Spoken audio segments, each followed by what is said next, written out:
couple pieces of information in the news. This is on Monday. Obviously, you won't see this until Wednesday. I've been shooting a little bit ahead with my videos. Pardon the crappy music in the background. Hopefully you don't get copyright for that. Yeah, but I've been shooting ahead on my videos while I've been out. But I was thinking, Pfizer came out just after the election. They were saying that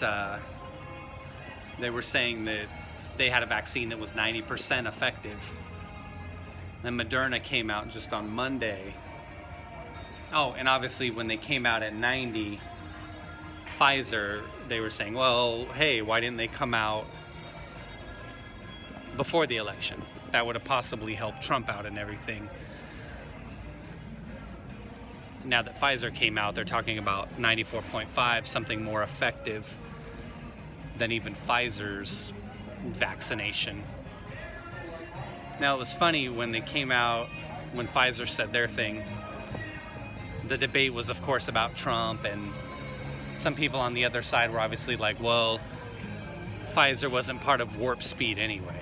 So they were saying in that sense that Trump really couldn't take credit for that anyway. So now that Moderna's come out talking about 94.5%, does Trump get the credit? I heard Fauci talking also today about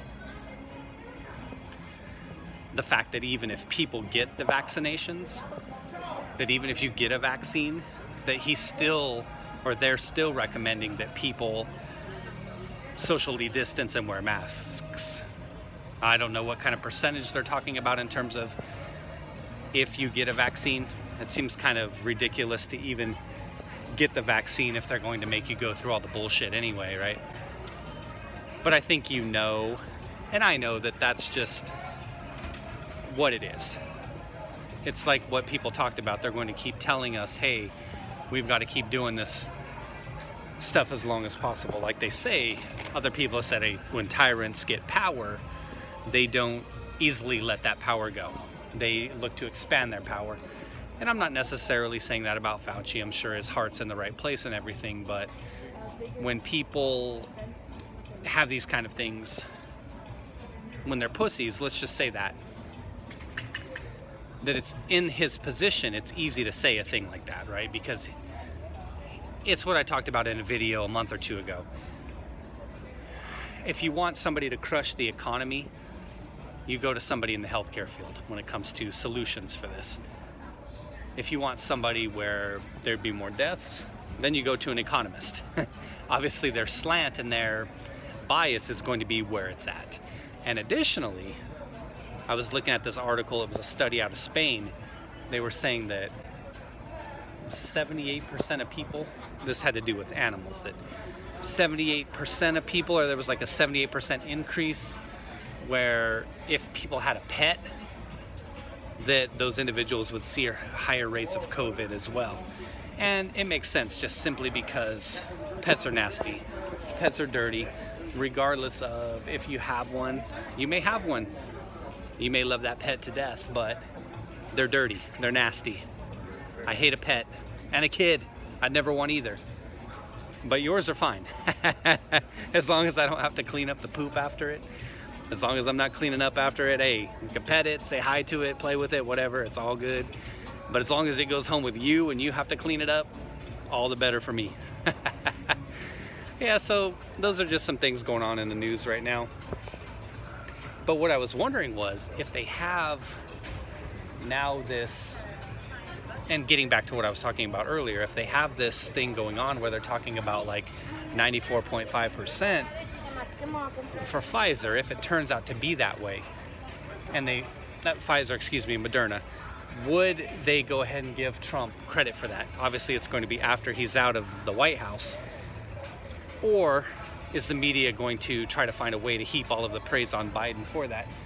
Even though under the Trump administration they pushed forward warp speed, are they still going to find a way to say, hey, thank Joe Biden? Because it's like I said before, we're getting set up for this where we know that it's going to be one of those things where they give him credit for things that he didn't even accomplish.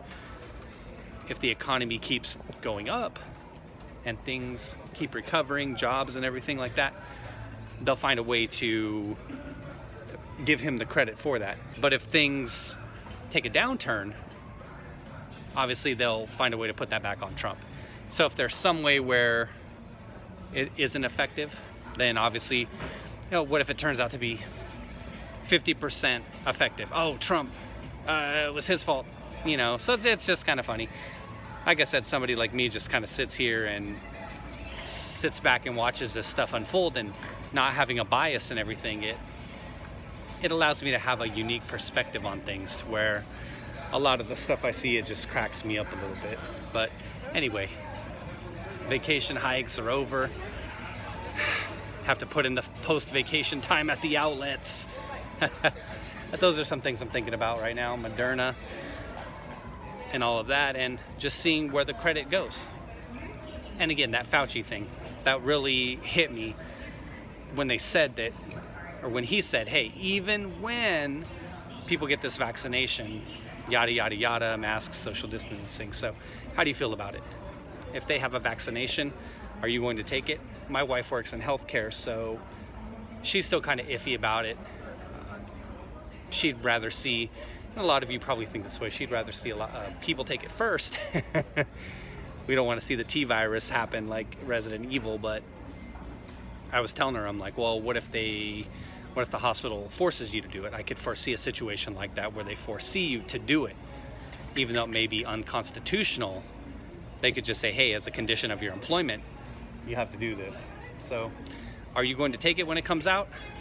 If your job requires it, what are you going to do? All right, thanks for watching, everybody. Take care and be well.